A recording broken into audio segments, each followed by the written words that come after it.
Hello there, welcome back to the Agostino Zinga Show with your host Agostino Zinga, and this is episode number 940.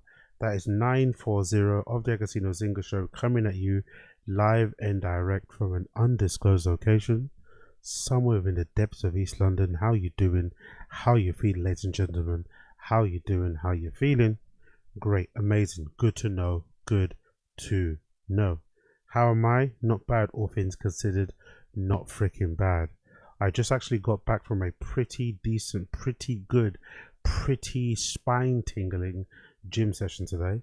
I had a nice little pump today in the gym, which I was trying to put off, to be honest, because I'm trying to up my running, outside more so than go to a gym. But sometimes the gym is just easy, isn't it? It's just easier. Let's be honest. Everyone's gonna lie and say, "Oh, it's just as difficult." No, it isn't. Running outside and doing miles and miles like I used to do, like I'm trying to get back to doing, is way harder. Trying to maintain 20 miles per week in terms of output is way harder than training in the gym 5 times a week. I don't care what anyone says. It's way harder. It takes way more out of your body. You're way more sore. It's probably obviously better for your cardio and shit. You can probably end up fitting back into your pants that you used to wear when you were 21. But it's gonna really kick your ass. But I do like to mix things up a little bit, and I'm on this tip now at the moment because I'm a little bit of an extremist. So we're trying to cram, what the rest of the year's work into the last 4 or 3. So here's where we are. We're trying to cram everything from the first part of the year into this last quarter. It's absolutely crazy, absolutely bonkers. But I'm literally pushing myself to the very edge. I've had some very embarrassing moments on stream when I fell asleep mid-sentence because I'm pushing myself so hard. But I'm loving every minute of it. I swear to God, I'm loving every minute of it. There's nothing I like more than having really little sleep and just grinding and grinding and grinding. There's something I love about it, especially when I'm staying indoors. Don't get me wrong, the FOMO is real though. The FOMO is way more real, I think, when you're actually doing something because you feel like you're missing out. But you're also very detached from outside world. Because I'm not outside and shit, I'm very detached from what's going on. But I am seeing people. I just saw someone the other day actually post a little slideshow, I think, of their summer holidays or this summer, what happened in the summer, because obviously we're heading into the winter now officially, and it looked pretty fun.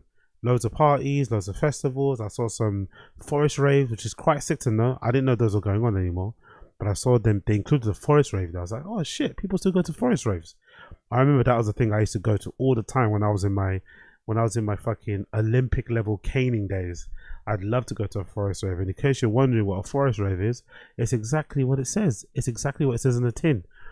Usually, if you were out on Friday night, usually it was mostly Saturday night. If you were out Saturday night and you stayed out up until the morning, somebody would let you know, oh, there's a forest rave happening. And it usually happened in, I forgot the fucking park's name, but Wanstead Flat sort of area, I think is a place somewhere it happened. And somewhere else near Hackney, there's a bush there somewhere. And some random person would just roll a sound system into the middle of those forests. Super random. Sometimes you'd find it yourself. Sometimes I'd walk. Sometimes if I was up, honestly, it's so crazy how I used to live my life. Like, I'm surprised I didn't get abducted or fucking R-worded, right? But sometimes if I left the club super early in the morning and I didn't want to go home, I wanted to stay out, I would literally walk along the canal like I'm fucking cruising or something, right? I'd be walking along the canal and shit with my cup in my ear, seeing if I could hear any sounds from the forest raves. And if I could find it, I'd quickly run towards it. But they were usually in the same sort of area, which is kind of, if I'm not mistaken, it was literally like behind, like in sort of like the London Fields flats, or I don't know. You know what I'm talking about. If you know what I'm talking about, you know what I'm talking about. It's kind of like Wanstead Flats area. And some random person will just pull out a fucking sound system, some speakers, a little fucking controller, and be playing some tunes. And there'll just be you and some absolute delinquents. Like, that was one of the weirdest groups of people you'd ever meet. You'd meet like regular people and obviously people who who are unhoused, aka homeless. You'd meet a lot of hippies, like a lot of those like people that live the van life. They would be there. People who live on the boats, the barges along the canal would be there. It'd be full of so many. It's just honestly the weirdest collection of people. Then it got really weird when like the Tech House crew came along. They didn't stay too long, but I remember the Tech House crew kind of started to pop in from time to time. So that'd be really funny as well, seeing all these white girls, especially essentially with like extensions and fake eyelashes and shit, like trying to make sense of this forest rave, you know, where everyone's just literally doing balloons for the most part. I thought everyone, because everyone ran out of drugs by then. By the time you go to a forest rave, you're probably out of drugs. So everyone's just doing balloons. Everyone's drinking like very, very warm beer. People are going back and forth to do the shop run quickly because there was a shop, I think, open near Homerton Station. I think it's like an off license. It's open it's a bit of a walk, to be fair. People would go there nowadays. I'm assuming it's easier because you can just order people. You can order the booze from a Uber Eats or delivery person to drop it off. But those are some weird times, man. But that aside, I saw people posting that sled. I was like, I got a tiny bit of FOMO, but not really because I'm so locked in. So I'm glad about that. So if you do hear me slurring, if you do hear me sounding a little bit tired, do know it's for a good thing at the end. Nothing's bad's happening. I'm not having a stroke. The chicken nuggets didn't fucking clog up my arteries, I promise you. It's just I'm pushing myself really fucking hard until the end of the year, because why the fuck not? There's nothing else to do. It's the fucking winter. There's nothing else to do. It's the fucking winter. Talking about winter, talking about cold, talking about freezing, talking about chilly, talking about ouch. Young Thug, man. Young Thug. After all the back and forths, after all the leaked text messages, after all the leaked phone calls from jail, after all the drama, after the interviews, everything, I think the thing that's going to hurt him the most, is Young Thug seemingly confirming with the internet that Mariah the Scientist and him are broken up. Well, I guess Mariah the Scientist broke up with him. So this is courtesy of Twitter here. Young Thug posted on his Twitter account and said the following: "My baby, I was wrong and I'm sorry for what I put you through. You deserve better from me. Thank you for everything, and I'll do anything to make this work. You showed me what love is, and I hope I haven't lost you forever. Everybody leave her out of this, please. She's an innocent girl and feels bad about all of this. Please give her space." So he's kind of confirming to the internet that Mariah the Scientist most likely broke up with him off of the back of this leaked jail call that went viral just the other day, which I think is probably worse than the treachery or the fucking dishonesty or the heartbreak he must have felt from Gunna. I think his girl leaving him at the end of all of this is probably going to hurt him way more. Let's play the clip. Yeah, oh my gosh. It's ridiculous. Why do you think it's ridiculous? I like it. I mean, it's good, but, like, it still happens. Like, what? For like 2 years. Yeah, it's definitely been 2 years. Crazy. Yes. When you plan on having kids? Damn, Thug. Like what age? When you get out? Thug goes to the girl, when you planning to have kids, at what age? And she doesn't miss a beat. She spits the best riz possible. When you get out, that's when I want to have kids. When you get out. Jesus Christ. Being a rapper, being rich and famous must be fun, man. You're locked up and you got baddies telling you they want you to dump absolute loads in them. Huh. Wish that could be me. Tell you.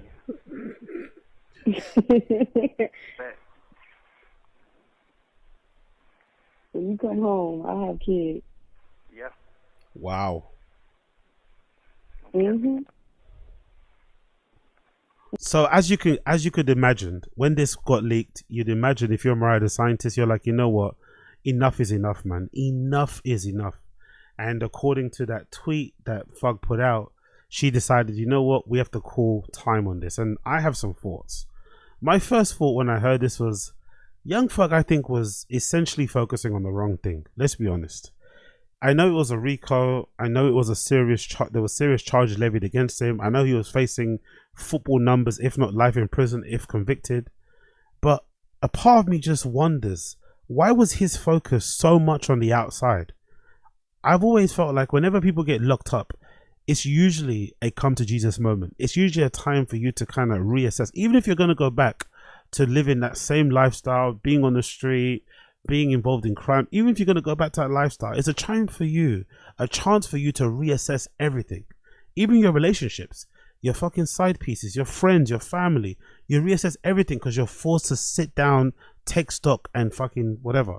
But it seems like Thug was, and I'm sure there's a type of prisoner like this that exists in the prison system where you're not really letting go of the outside world. You're not accepting that you are now incarcerated and you have to kind of, you know, deal with that situation and not really think too much about outside. Because you hear a lot from people who spend a lot of time in prison that it's actually not beneficial to have people visit you too much, because it can kind of give you a false sense of reality. They keep updating you on certain things, but really you need to come to terms with the fact that you are where you are due to some of your poor decisions or whatever else it may be, or bad luck, whatever. And you're going to have to kind of come out a better person, or reassess how you got there, reassess all your decisions that got you there in the first place, and hopefully come out a better person. But for Thug, for some reason, it seems like he didn't do that. It seems like he went in there and he was way more preoccupied and worried about what was going on the outside instead of dealing with what was going on in the inside. Don't get me wrong, he still dealt with it. His lawyers did a great job. He also did a great job, whatever it may be. But I think all of this drama, all of this tattletale, all this recorded phone calls of him on the phone saying crazy things about his friends, about his colleagues, about his label mates, whatever, I think was the consequence of him just not accepting his reality in that moment. Not being okay with just being, okay, I'm sitting down for now. This is looking kind of peak. Let me deal with this and then move forward. The other thing as well that's concerning about me with this is, like, I think this phone call in general, in specifically this phone call, is exposing something that I think has kind of permeated all parts of culture, all parts of life. And there's this thing of like wanting everyone to see what you're doing. Like, I kind of had the same thing. I went through the same thing where a few years ago, I was very big on like reading like 4 books a month, very big on like waking up at 6 in the morning and going for a run, working out sometimes at 6 p.m. in the evening in the gym. So doing 2 a day, learning a language, doing all these amazing things, right? To improve my life and to kind of, you know, expand my skills and whatever else it may be. And I'd post about this stuff online. And I remember this one time I was doing it, posting all the books I was doing, and I was thinking to myself, why am I doing this? And obviously I'm doing this because I want to show off. I'm doing this because I want to impress people. I want to do this because I want to put a certain view or message or image of myself out there. But really and truly, the stuff that I'm doing it only for myself. I'm not really, yes, there is a part of it that kind of concerns other people. You want to look good to fit in clothes, to maybe impress people, maybe to impress girls so you can fuck more girls and shit. You might want to run more to impress people, look like you're fit, so, you know, whatever. But in general, all the stuff that I was doing that I mentioned, like the reading, like the working out, the content, whatever I'm creating, the DJing shit, I'm really doing it for myself, weirdly enough. It's very odd like that, but I'm actually doing it way more for myself than other people. That's when I decided, you know what, I'm going to stop posting this stuff and just like enjoy it for myself and not need to kind of share it with everybody else. But I think in general, my experience speaks to a larger issue that we've all kind of faced. The idea of like, are you doing this because you want to do it, or are you doing this because you want people to know that you're doing it? And if you couldn't document it, would you do it anyway? And I think this even applies to cheating. These days, for some reason, people like to cheat loudly. Like, look at the fucking example of those 2 people from that company recently who went viral for cheating during a Coldplay concert, right? That's a good example of it. That's an affair that happened in work. That happens all the time, right? There's always people having affairs at work. Like, if people don't think that's a common thing, that you're living under the rock. But there's always people having affairs in work, people getting off with each other at Christmas parties, summer parties, after hours. It happens all the fucking time. But for some reason, we live in a world where people like that at such a high caliber, well-known company are going to a Coldplay concert, one of the best known bands of all fucking time, and deciding to kind of, you know, enjoy their fucking affair in public like that. That goes to speak for the larger issue of people just not wanting to do things for the sake of just doing things for their own validation or for their own enjoyment. Same case in point with Young Thug. How could you be as big as an artist as Young Thug, as big as a rapper as Young Thug, as an icon, whatever it may be, and have this side piece that you're talking to in such a brazen way on the fucking phone while you're in jail, that's recorded when you know you have a long-term girlfriend? What happened to having a side piece and just keeping it quiet? Because I get the feeling Mariah the Scientist isn't a dummy and knows exactly what she signs up for when she's dating Young Thug. Because if I'm not mistaken, a phone call where Young Thug is allegedly talking about feet or something with a girl came out before. And from the same girl, I think. She's the same girl where she asks Young Thug, oh, will you be my baby or something like that, right? So she's got previous. They've got previous. And I think she kind of forgave him about that and they kept back together. But surely that should have been your first warning, right? Or just in general, just move a bit more discreet. But for some reason, we live in a world where everyone wants to do everything aloud and in public. whether it's cheating, whether it's fucking enjoying something, like going for a run. Everything has to be documented. Everything has to be fucking seen and observed. And I think that's the issue that we're facing. But on the other side of things, the older I get as well, the more I think to myself, like, it's actually way more swaggy. It's actually way more cooler. And I can't believe I'm even saying this, especially myself. I think it's way more swaggy and way cooler if you're a guy and you have control of your urges. I think it's way cooler if you're a dude and you're single to just chill and be single. I think it's way more swaggy as a guy if you're in a relationship to be committed and to be loyal to your partner and do it that way. It honestly isn't that impressive when you're out there doing what Young Thug essentially was doing with this girl, talking this way about having kids with her when you got a long-term girlfriend. Because can you imagine how heartbreaking that must be for Mariah the Scientist? And I sound like a fucking woke cuck simp guy saying this, but can you imagine how heartbreaking it is for her, sitting outside waiting for this guy to be released from prison, praying all the time, hoping he doesn't get convicted. He finally gets a plea deal, he's out, he's free. You guys have now got time to make up for lost time and, you know, reconnect with your love and shit, share all these happy moments. And then these phone calls are coming out where he's telling girls that he wants to have kids with them. And God forbid if he ever had a conversation with her and he told her, hey, I don't want to have kids with you. Yet he's on the phone with other girls saying he wants to have kids with them. Fucking crazy. So I think I've got to a point where I think it's actually way more impressive for a dude to be control of their urges, to have what they call it, to have dick discipline, right? To have lust discipline, first discipline, and be able, if you're seeing one person, see that one person. When that's over, see somebody else. If you're single, chill. If you're in a relationship, be committed to that person. I think that's actually way more impressive, because the easy thing to do is to give in to your initial urges. Honestly, the easiest thing to do is to give in to your initial urges. But actually having some type of discipline, some type of self-control is way harder, especially if you're a man with options, especially if you're a man with means, with resources, like fucking Young Thug is, right? With, you know, with fame and shit. It's going to be a lot harder to control. But I think if you are able to control that, you live a far better and simpler and easier life. Because these phone calls are fucking crazy, man. Absolutely crazy. And there was another phone call that came out too, where some guy, he's on the phone with some dude, I think maybe someone from his label, and he's basically telling the guy, oh yeah, no, the guy starts off the phone call by telling him, Mariah said I should pass on the message that she loves you or something. And Young was, oh, thank you so much. And she was like, man, that girl really loves you, man. She really fucking loves you. And Thugger's like, yeah, it kind of scares me. Like, she's kind of too into me. He's admitting this to somebody that works in his team on a jail phone, recorded. And then later on in that same phone call, the guy's telling him about, oh yeah, there's these 10 other girls that also hit me up to tell you hi or whatever. It's like, Jesus Christ, bro. Like, Thug was really focusing on the wrong things, man. Sitting in jail, waiting for your trial to proceed, and then here you are juggling a million fucking girls at the same time. And, you know, probably thinking you're so okay, it's not an issue. And look at how damaging it's been. Because, yes, the Gunner situation is bad as it is, but he comes out and look what's happened. He comes out and look what's happened. Absolutely crazy. Absolutely crazy. But big up Young Thug, man. Big up Young Thug in some way. I kind of feel bad for him. His whole situation panned out the way it did. But I think this should be a message and a clear example to all people, like especially men. Have some discipline, man. Have some loyalty as well. Stick by your girl. If you're not with your girl, then, you know, if you don't have one, then enjoy being single, but also play the game correct. You get what I mean? This whole balancing 17 girls at the same time, I think it's a bit lame. I think that's kind of played out. I'm not gonna lie. You don't want people to like sully your name, think of you as a deadbeat, down for nothing kind of guy. It's just not something that you want to be put out there personally. But again, what do I know? Again, what do I know? Again, what do I know? Absolutely nada. I know absolutely nada. Talking about knowing nada. There's a lot of things out there that people refer to as like a recession indicator, right? A certain meal going up in price, certain trainers going up in price, the scarcity of certain things, blah de blah de blah.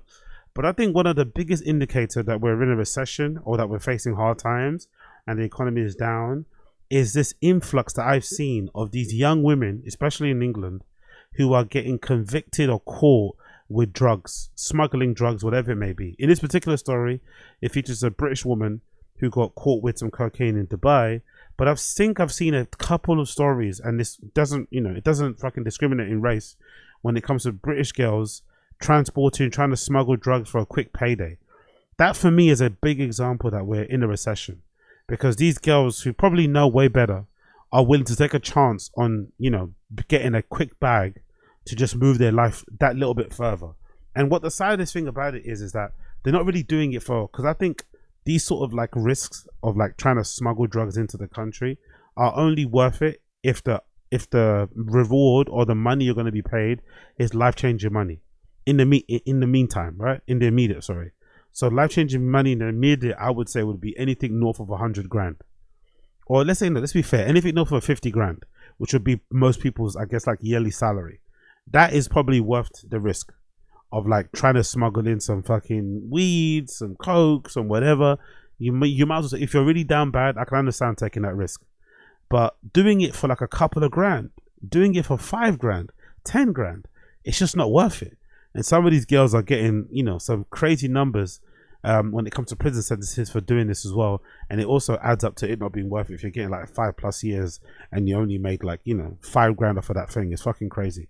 In this particular story, it's even worse because this young lady allegedly had loads of coke in her hotel room, and she's now been sentenced to life in prison in Dubai. Now, the initial article was kind of weird because it doesn't actually mention what she got caught for. It almost seems like her mum or maybe the Daily Mail or somebody is running cover for her and not really telling the people what's actually gone on, why she got arrested in the first place. But as the story has developed over the last couple of days, more details have come out to kind of give us a bit of idea of what's going on. But this is the initial exclusive story courtesy of the Daily Mail. It says as following: the British woman, 23, is jailed for life in Dubai. For life in Dubai after making a very stupid mistake, says her devastated mother as she appeals for help. I'm getting really annoyed about these appeal for helps when people get in trouble in the Middle East. When people get in trouble in the Middle East, when people get in trouble in the, I guess you refer to East Asia, Southeast Asia. I'm annoyed now. These countries are very clear. They have very clear rules. Places like Thailand and shit, right? Places like Dubai, they have very clear rules when it comes to drugs. If you break those rules, they have very clear rules around the consequences around that. I don't have any sympathy, any empathy, any time for people crying on the internet, wanting help, wanting fucking signatures and hashtags for their own stupid mistakes. Like, I don't get it. Like, especially in places like Dubai, I've read online, that people say that there is an illicit sort of like underworld that happens in Dubai, where if you want to get on it, if you want to do a line, if you want to drink a lot, if you want to, be entertained by strippers and shit, there is a world where you can kind of tap into all that stuff in private, behind closed doors, right? In probably high-rise buildings somewhere, out of sight, out of mind. But you have to be tapped in with those people to get it done. If that's not possible, you don't just walk around the street, doing nonsenses. You shouldn't be in the clubs on the dance floor trying to do a key bump like you would do here in the UK or something. You have to abide by the rules and live according to their rules and not according to the rules that you have in the UK, because if you don't, you're going to get yourself hammed up and then you've got no one else to blame but yourself. But let's regard the story. A young British woman has been jailed for life in Dubai, and her family revealed it tonight. Mia Brown, 23 years old, life in prison in Dubai is crazy. From Hoyton in Liverpool, made a very stupid mistake, according to her mother, who has launched a heartfelt plea on her fundraising site for help with travel and legal fees. So they've opened up a GoFundMe for this girl who willingly, most likely, tried to smuggle, I won't say tried to smuggle, just had too much drugs on her, basically. Because from what I could read online, she had like 51 kg or something like that, grams, in her hotel room. Don't know if she was selling it, don't know if she was doing it all herself. Either way, dumb thing to have with you when you're in Dubai, because the rules and the penalty for that, it's crazy. Mia has been given a life sentence over in Dubai, and she is now in the central prison, her mother, Danielle McKenna, 46, wrote in a post. As you can all probably imagine, as her mother, I'm absolutely devastated. I haven't seen my daughter since last October. Jesus. So this happened, this didn't even happen recently. This happened last October. Oh no. I take that back. She could have been in Dubai since last October, but her mum hasn't seen her since, this could be a thing. But let's continue. Mia's only 23 years old and has never done a bad thing in her life. Well, that doesn't really matter, does it? Really, that's not how the law works. You don't just fucking get to say, oh, this is my first time offense. Let me off lightly, please. I didn't mean it, sir. It doesn't work that way. She's never done a bad thing in her life. This is a young girl who went to university to do law and unfortunately got mixed up in the wrong so-called friends and made a very stupid mistake and is now paying the price. I don't know, man. You can't really blame your friends for this one. Getting caught with that much coke in your room, you can't really blame your friends for this one. So all I ask is if you can donate anything you can spare, even if it's £1, it could help up massively, and I would be forever grateful. Later she added, I just want to thank everyone for their donations. To be fair, so far, this money will be used to send to my daughter and also for any legal fees that may arise. So where's that money going to? Straight to your pocket now. And maybe even to go towards getting the family over in Dubai to see her, as none of us have seen her since last October. So thank you all so much. Danielle told the Daily Mail that she's going through it at the minute and she's just been transferred to another prison after getting a life sentence. And, you know, most likely after all the appeals, because this is a pretty blonde, blue-haired girl, blonde-haired, blue-eyed girl, the annoying thing is that most likely after all these appeals, you know what's going to happen? They're probably going to let her out early. But lessons need to be learned, I think. The people are taking the piss out in Dubai. They're going to Dubai. They have, you know, again, maybe their laws are a little bit crazy and unfair and whatnot, but their laws and their rules are their rules. Go there, abide by them, and you have a great time. Don't abide by them, guess what? You're going to have a bad time. And I think some people need to learn that lesson harshly. But, you know, who am I to judge? Who am I to judge? There's a picture of the young girl. There's another picture of her sat somewhere. It says, it's been a massive shock, she says. It's not known what crime Miss McKenna has been convicted of as of now, but life sentences in the Emirates life sentences in the Emirates can be given in cases of drug trafficking, depending on the circumstances and the amount of drugs. Other crimes attracting life terms, which in Dubai usually are around 15 years. So a life term in Dubai is 15 years. But I'm assuming it could be rolling depending on your fucking behavior and shit. The UK Foreign Office and Commonwealth Office starkly warns visitors in Dubai on its website there is a zero tolerance for drugs-related offences. The penalties for trafficking and smuggling and using and possessing of legal drugs, including of the residual amounts, are severe. So everybody knows this. I'm sure most of you reading this or watching this now are also aware that if you go to certain countries, they just have different rules, different laws than how we have here in the UK. But everyone's aware of Wagwan. No one is shocked that a place like Dubai has these type of rules, because we have similar rules here in the UK.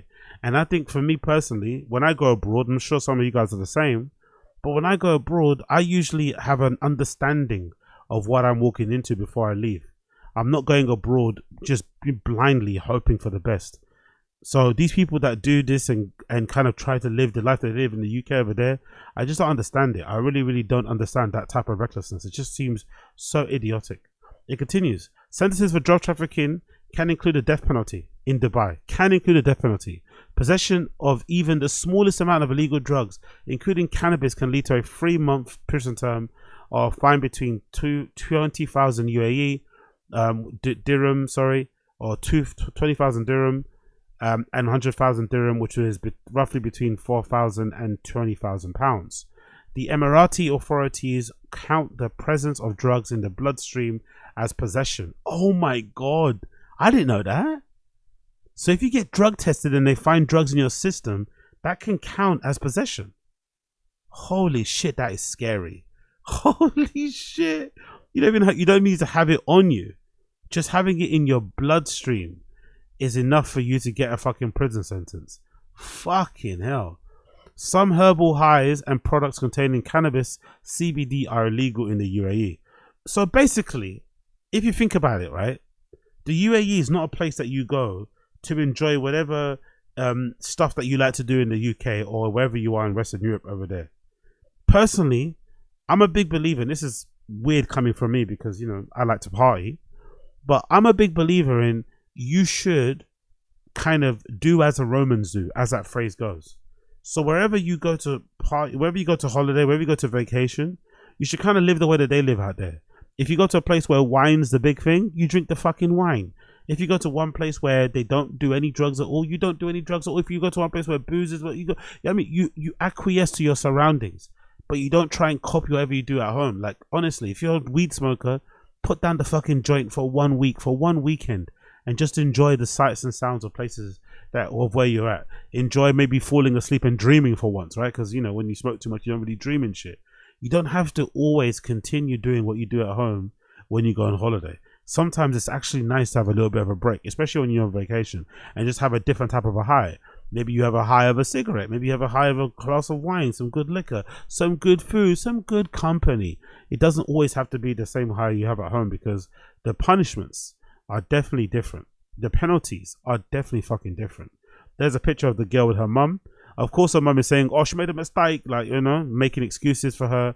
Zero accountability from the mum, which I think is an indication of why this girl ended up where she is. The way the mum's talking, trying to act like it's, you know, not her fault, and it's her friends that led her down the bad path, and it wasn't her own fucking dumb decisions, because she's a grown-ass woman being 23, you know, she's probably very mature, works probably, helps, sorts herself out, probably even looks after her own fucking mum. So if she's meant to be that mature, you should take accountability and responsibility for your own life and say, hey, you fucked up, you put yourself in that position, you got no one else to blame but yourself. Let's fix the situation, but let's not blame others. But the way this mum is talking in the article, it's giving me an indication of how babied this woman has been by her mum. But hey, what do I know? Let's scroll down. There's another picture of the young lady in the bikini and shit, so you can see what she looks like. Possessing and concealing or making transactions with money for drugs-related offences is illegal. You could get a prison sentence and a fine.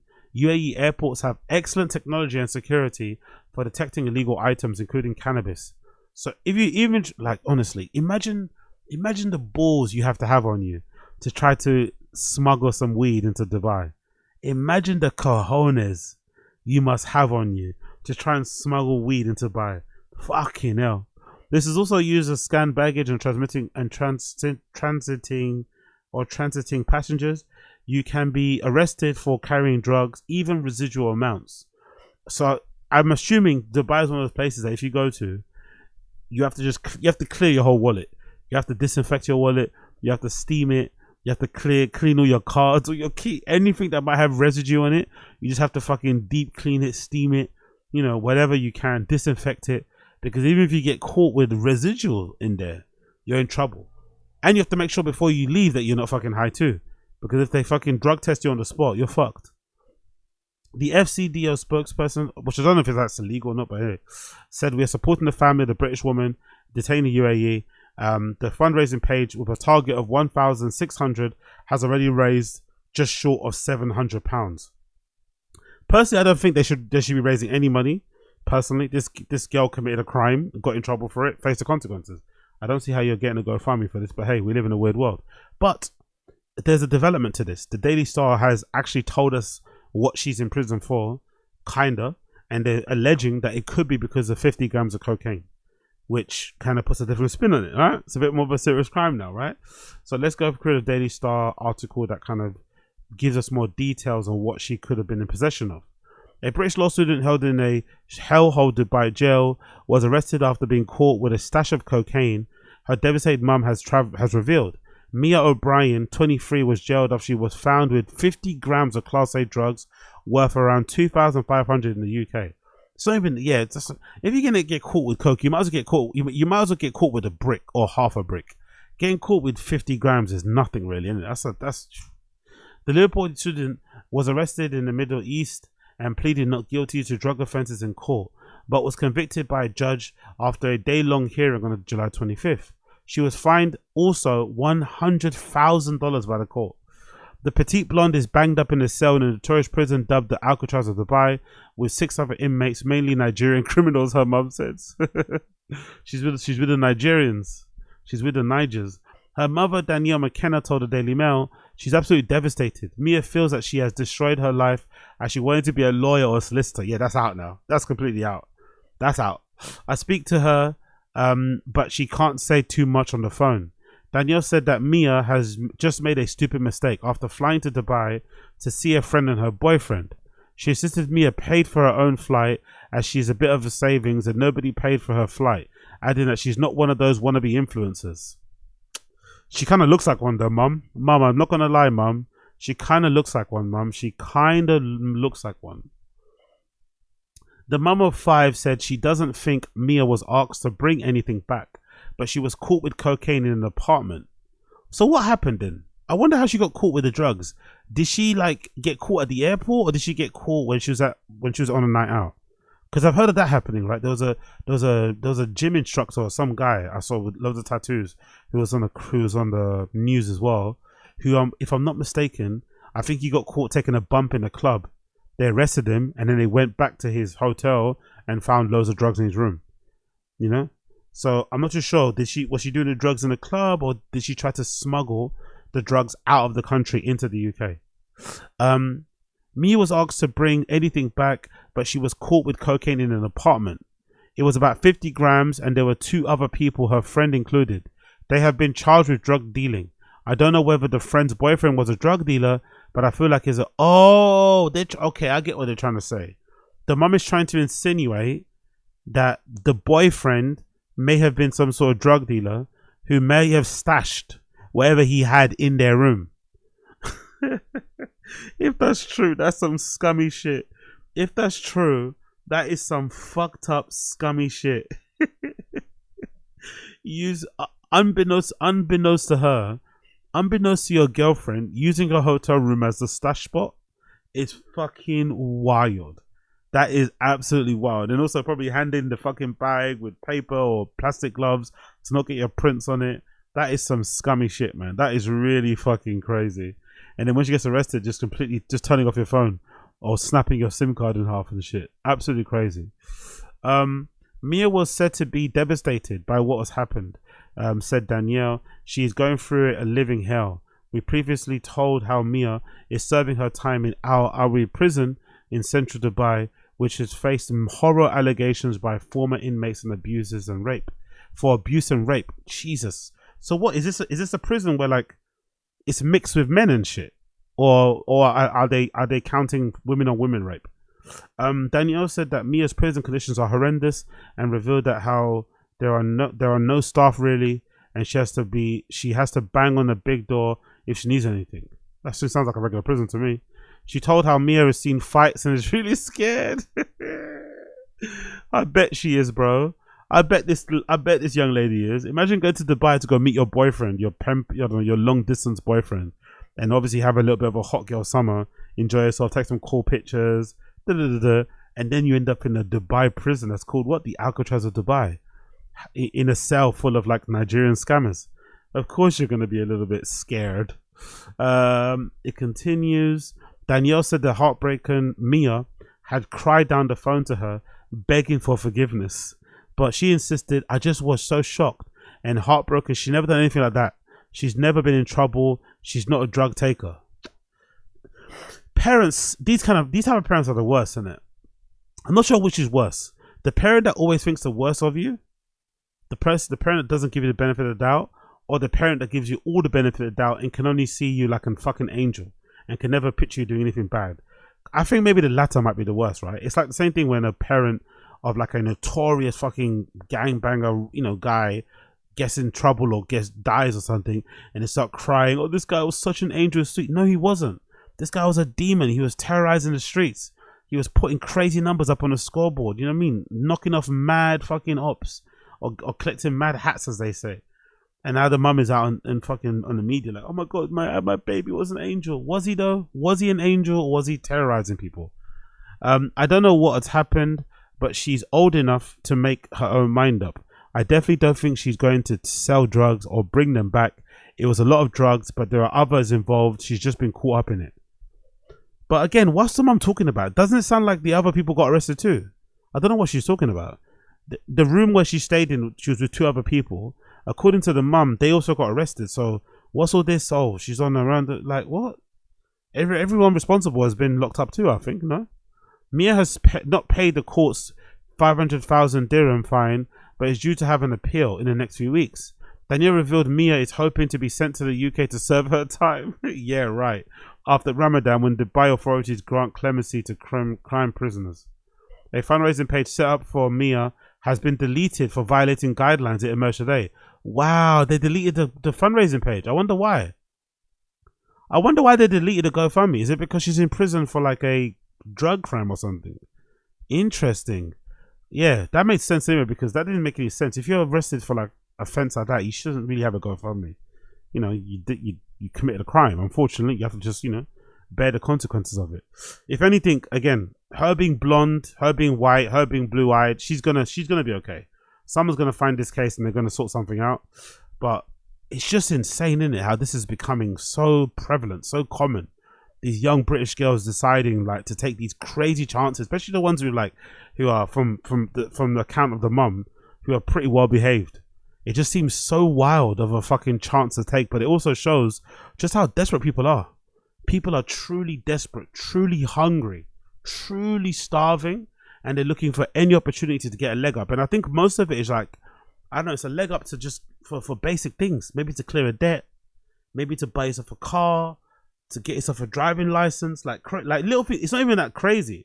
It's just tiny things that people are doing just to kind of give themselves a bit of a chance, because they feel like they're drowning. They feel like they're not having, you know, they're not having vacations. They're not enjoying themselves. They're like, you know what? Let me just do this one little move. Let me just bust this one quick move, and maybe this will put me in a certain position. But for some of them, it's putting them in a worse position that they were in the beginning. It actually is. It's actually turning out to be a bit of a horror show. So, yeah, thoughts and prayers for that girl. Hopefully she gets it sorted out. Hopefully she gets it sorted out. Moving on, talking about getting things sorted out. Hallelujah, hallelujah, amen. Big up Fabrizio Romano. It has been confirmed, courtesy of Fabrizio Romano, an exclusive. Andre Onana has agreed to join Trabzonspor, or Trabzonspor, however you fucking say the name, the Turkish team. He's finally agreed to go. No more Andre Onana in goal for Manchester United. Hallelujah. If you know anything about United, if you know anything about my favorite fucking club, you'll know Andre Onana has been responsible for many horrendous losses that we've suffered. He's been responsible for us dropping out certain club competitions, and he's all around been a really terrible buyer. One of the last transfers from Erik ten Hag's horrendous tenure at the club, with the exception of the FA Cup and shit. But Andre Onana was one of those goalkeepers that made us wonder why we were so hasty of getting rid of David De Gea. We signed Andre Onana for Inter Milan under the proviso, under the illusion that he was somehow a better goalkeeper with the ball at his feet, when in actuality his ball possession or his ball playing abilities were just not even that good. I don't even think he was better. Honestly, I will die on the hill and say I don't think Andre Onana is a better ball playing goalkeeper than David De Gea. I think David De Gea has a way better long ball, way better accuracy, way better receiving the ball from the defenders under pressure than Onana is. Onana was fucking garbage. The amount of goals he conceded by passing the ball short or getting his pass intercepted from the defender and shit was crazy. But the main thing for me that was the issue, because I'm not really one of those fans that cares a lot about your keeper being, you know, modern and being able to play out from the back like an Edison or some shit. I want my goalkeepers to be good goalkeepers. I want my goalkeepers to save shots. I want my goalkeepers to command their box. I want my goalkeepers to be good and strong, you know, under corners, you know, to fucking be decent when it comes to penalty saves and shit. That's what I want. I want my bread and butter fucking goalkeepers. And unfortunately, Andre Onana wasn't that. When it came to saves, like he had this very strange technique where he'd kind of like jump over the ball. It's kind of, I don't know how to describe it. Do you know how I can describe it? It's like whenever Andre Onana would dive for the ball, he'd dive in a kind of L shape. No, an N shape, sorry, an N shape. So you kind of dive up, right, and then down again, which is a very strange, because most keepers, when they dive in, they dive like, you know, diagonally down to the fucking ground. So you can kind of spread yourself as much as possible, get your strong arm to the ball. Another thing that I also disliked about Onana, he had a very limp wrist. Sometimes, you know, modern goalkeeping gloves now, you know, have like, if I'm not mistaken, they have like plastic things that stop your fucking fingers bending back. But a lot of goalkeepers, what they do now, a lot of the big saves come from having really strong wrists, being able to kind of hold your, you know, hold your fucking palm out and be able to kind of keep it flat. So whenever you're stopping the ball, it doesn't, you know, the ball doesn't kind of flick back into the goal. But Andre Onana, there'll be times where he'd dive the right way, he'd get his hand on the entire ball, but he won't be able to keep a strong enough wrist to keep the ball out from the net, and his wrist will flick backwards and let the ball in. Plenty of times he's let the ball go underneath him. Like, he's made so many goalkeeping errors that have cost us games. It's unfair, to be fair, it's unfair to say he's solely responsible. It's unfair to say he's solely responsible because I personally think he was hung out to dry a lot because our defenders weren't really great and we didn't really have a decent midfield. So there wasn't enough of a screen in front of the defenders to stop him from creating so many shots. The same thing kind of happened to David De Gea towards the end of his tenure. David De Gea towards the end of his time at United was made to look worse because we were conceding like, I don't know, 20 plus shots every other game, right? So if the other opposition are having that many shots on goal, you know, the law of averages says they're probably going to score one of them. So what you can do to prevent goals going in is to make sure that your goalkeeper doesn't have that many shots to save in the first place. And by having a very solid, you know, two banks of midfielders and defenders in front of the goalkeeper in the first place, we don't really have that. Both of the managers we've had so far, from, well, recent ones anyway, Erik ten Hag obviously, and then now with Ruben Amorim, they are both managers who like to bypass the midfield for whatever reason. They like, you know, most of the plays like towards the wings really. That's why Amorim favors wing backs, favors number 10s who play as like attacking wingers and shit. It's all kind of going through the width of the pitch and not really through the middle. So because of that, I think you have way more space and players being able to kind of, you know, hit the goalkeeper and shoot on sight and shit. And obviously enough shots on goal, you're probably going to end up scoring. So yes, he's not the only reason why we're shit. We didn't finish 15th only because of Andre Onana. I'm not dumb enough to say that. But he did play a big part in it. I'm not going to lie. He did play a big part in it. And, you know, let's be real too. Black goalkeepers, it's just not a thing, man. I don't care what anyone says. There's a thing about black goalkeepers. We just don't play that position very well. And he's a very good example of it. Just incredibly inconsistent, incredibly shitty, concentration all over the place. And I'm happy that he's gone. Happy that he's gone. According to Fabrizio Romano, all contracts have now been signed on the player side, waiting on a counter approval from Trabzonspor. The deal's done for a loan for Man United as revealed on Saturday. No buy option or loan fee. So it's a loan for now, but I'm happy he's gone because it gives room for the other goalkeeper that we signed recently, that Lament kid from I think the Belgium league, to come through and maybe get a start. And also it gives Bayern there, who's probably a better goalkeeper but still a bit shaky, an option 2 to solidify his role in the team too. But either way, I'm just happy. I'm just happy personally. I'm just happy that the Andre Onana saga is over. He was a horrendous goalkeeper. We should have never had him in the first place. We should have never fucking had the guy in the first place. Talking about having things. Big up my guy, Ibiza Boss. The Ibiza Final Boss, aka Jack K, another update from him. I just opened my Instagram and saw this as the first thing on my feed. I'm not even posting on Instagram that way. I'm not even on Instagram like that. But the first thing I saw when I opened up my Instagram after weeks and weeks of not using it was this fucking post, courtesy of Jack K, aka Ibiza Final Boss, announcing to the world that he signed a record deal with Sony. Yes, Ibiza Final Boss has signed some sort of record deal with Sony Music. I think it's another label called Relentless, or I don't know what it is, but whatever. He signed a deal, it looks like, with Sony Music. Absolutely incredible. Ibiza Final Boss, who went viral a few weeks back for having this crazy haircut, this crazy look, and having a great time actually. That's something he doesn't get credit for. He went viral because he was having a time of his life on the dance floor, not minding anyone, not bothering anybody, and just fucking going for it. And somebody videoed him from afar. The video went fucking viral. Everyone was astounded by that helmet, fucking haircut, the chin strap, the chain, the glasses, the fucking look on his face. Just brilliant. Brilliant shit. And of course, it kind of transpired that everyone kind of found out who he is. And if I'm not mistaken, he's from Newcastle or some shit. He seems to be a really decent dude. Luckily, no crazy stories have come out about him. I saw a post about his girlfriend saying something nice about him in the post somewhere. So it's been quite nice to see that, you know, for once, somebody that goes viral is like a decent dude and not like a shitty person. So it's quite cool to see like a nice person be made famous for once, or a famous person be made nice. So you know what I mean. But and since then he's been on a world tour. It feels like in clubs. He's been at all the big clubs in Ibiza for the most part, enjoying himself, getting VIP treatment. I saw him in a booth with fucking Solomon of all people. I saw him in a booth with fucking Solomon.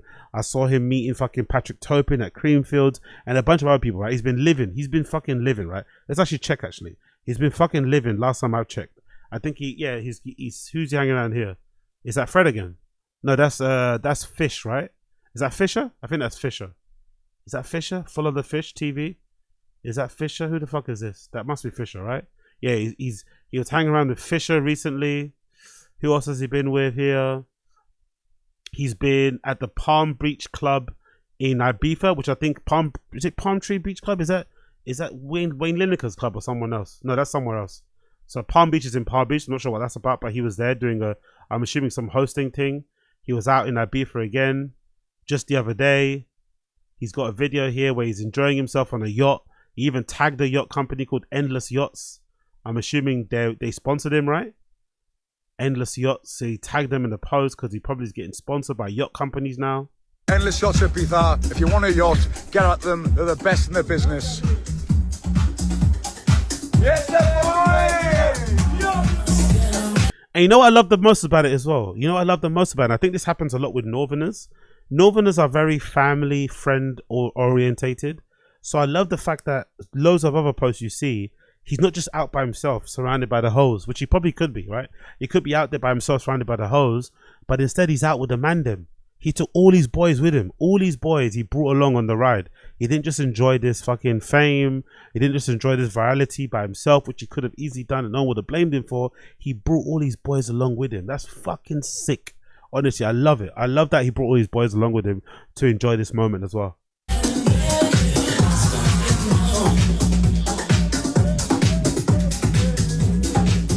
Look at the fucking veneers. Look at the fucking veneers. Look at the beard. Like his haircut is never not cut. He's got the fucking glasses on. The beard is fucking trim. The veneers are looking sparkling. The chain is fucking glowing. He's probably got a proper gold chain now. Maybe the one before wasn't real gold. Now he's got a proper gold one, you'd imagine now.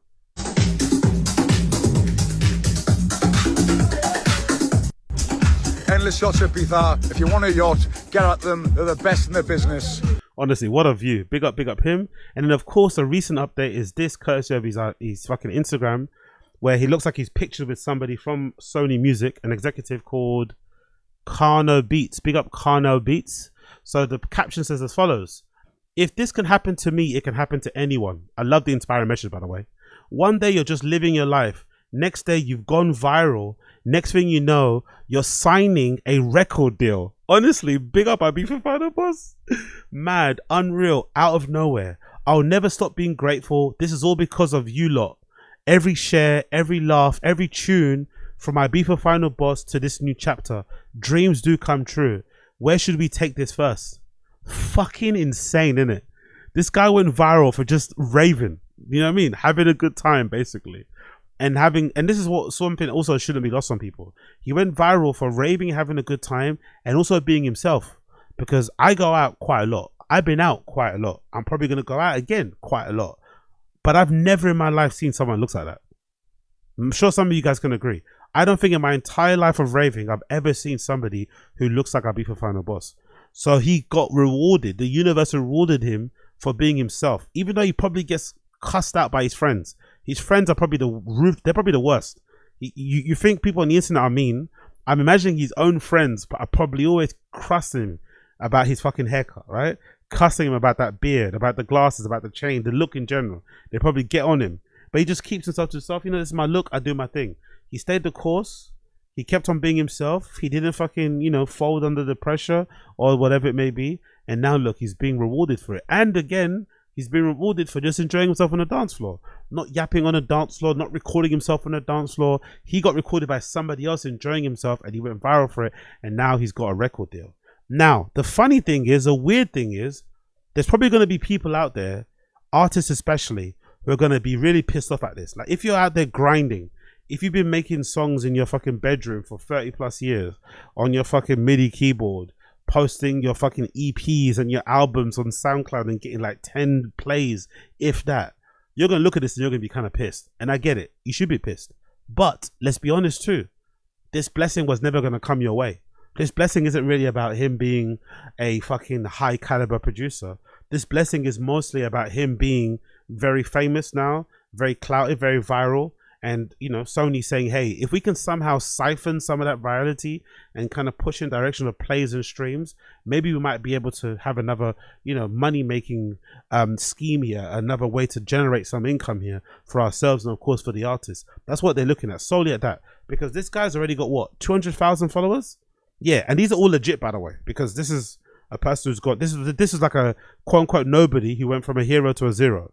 So most likely, I would say the majority of those followers are legit. The majority of the 200 followers he has are legit. So Sony Music are probably looking at that thinking he's got a crazy amount of followers. He's got a very iconic look. And if we somehow are able to transition this into music, there is a possibility that he could blow and do something, you know? They could get some money from it, whatever it may be. That's all it is. So if you are a producer or a DJ out there that's been, you know, for lack of a better term, slaving away, grinding away in your bedroom, grinding away in your studio, and receiving no love, no bookings, no this, no that, don't be upset, don't be pissed off, don't be jealous, because really and truly, these sort of deals were never meant for you. These sort of deals are always in place, always on hand, always ready and waiting for somebody that goes viral, because, you know, they're going to take advantage of the virality and see where it goes. But they're not really in place. They're not really there for you that's grinding at home, because you got nothing, you got no leverage, you got nothing to offer them. That's what essentially is offering them. If you didn't have those followers, or if you didn't go that viral, for like, you know, let's be honest, he probably would never have got that deal, but he's got the deal now. And what he does with the deal is going to be really interesting, and I hope he takes advantage of it. The weird thing is that I don't think I ever saw, maybe if I scroll down, I don't think I saw a single clip of him before he went viral. Because he's deleted a lot of it as well, by the way. He has archived a lot of his old pictures. But when I was browsing his profile before, there wasn't nothing on there that showed me that he even DJ'd or played music. That's what made me actually like him more. Like, it was quite refreshing to see somebody who wasn't trying to be a promoter, wasn't trying to be a DJ, wasn't trying to be a door guy or whatever. Was just in the scene, happy to be in the scene.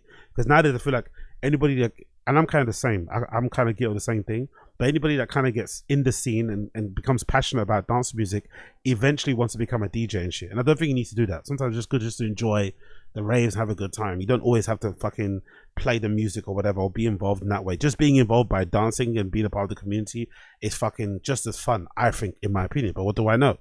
But it seems like this record deal is probably going to go down the direction of making music or DJing, or maybe both, who knows.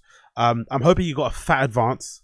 I'm hoping you got a fucking fat advance, because he most likely is going to sign his life away, right? You'd imagine, because record deals are usually fucking horrendous when it comes to masters and shit. So I hope you got a fat advance and make it worth it.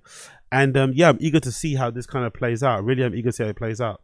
The other slide here features Relentless, which I think is a subdivision label, I think, of Sony, right? That does, I'm assuming, dance music. Let's just double check here. What is Relentless music? What is Relentless record label? Let's see what they say here. Relentless record label is a British independent-minded record label established in 1999, which now has a joint venture with Sony, known for supporting distinctive creative talent across R&B, garage, rock, drill. Originally focused on urban music and likes of Artful Dodger, Rewind. It evolved with such artists as Joss Stone, Katie Tunstall, and now represents artists such as Bryce. Okay, so he signed under Relentless. He signed under Relentless. It was founded in 1999 by someone called Shab Jobpartu and Paul Franklin as a joint venture with Ministry of Sound, initially focusing on urban music. Then it became part of EMI, broadening its focus on rock and punk. Then in 2011-2012, after a period of Virgin Records label relaunched as with Sony Music. And in 2025, Relentless is set to launch in the US operations to help its artists achieve global success. Okay, cool. That might explain why he was on in America the other day then. That might explain this post, why he was randomly in Palm Beach, right, the other day. Well, not randomly, but he was in Palm Beach Club. Maybe they're also trying to expand him globally. They're trying to make him a global star. Not only because he would obviously pop in the UK and Europe. That's a given. But the US is a huge market, so they're probably going to try and get him to blow over there as well, I'd imagine, right? Blow, should I say pause or not? Who knows? And there's the other picture of him with the other guy over there too. Who's the other guy as well? Is that him? Karnal Beats. Yeah, that's Karnal Beats, pioneer of sound. What does he say about it? Nothing. Okay. Who's Karnal Beats? Is he like a... I guess he's a producer too. Maybe he works with him. I'm not too sure, but he's posting a lot about the Ibiza Final Boss. So maybe they had a deal. Maybe there was a deal they're working in place here for a long time, you know. But or maybe he's the manager. I'm not really too sure who this guy is. Yesterday was amazing. Thanks to DJ AG for having us. Big love to Daneo. Okay, so I think he's part of Relentless, to be fair. This guy's definitely part of Relentless. And it looked like he was right on top of it. Jumped at the chance to sign Ibiza Final Boss to Sony. And now the Ibiza Final Boss is going to be a Sony Music fucking artist coming soon. The comments though. Let's see the comments, because the comments will be very interesting to see if people are hating or loving this. The comments so far. The first person here says, I've been making music for 20 plus years and this guy fucking... Nah, I'm playing. Bro, you deserve everything, man. Keep grinding. Sounds like hate still. That still sounds like hate. That still sounds like hate. Another person says, hard work really pays off. Well done, mate. Let's see what Avanos is saying here. Let's get it, bro. Another one says, shall we just quit now? Or yeah, probably. Who's that? Jaguar Worldwide says, should we just quit now? Like I said, I don't think you should get discouraged by this, honestly. I don't think this is not a reflection of... This isn't a judgment on anybody, really, you know? And no one should feel jealous of shit. This is something that's happening to somebody because he's viral, essentially. This is it. He's just a viral guy. You know, people are capitalizing on that virality. Simple as that, really. It's had nothing to do with his musical talent or lack thereof. I'm just hoping, actually. This is my hope. My hope is that the Ibiza Final Boss, if he's... Because, again, I've not seen any evidence of him online that suggests he was a DJ or a producer. If it's out there, let me know. But I just thought he was just a raver guy. If that's not the case, and he's not, and he's more than that, then cool. But if he's not, I hope he links up with a ghost producer and starts to learn how to produce properly.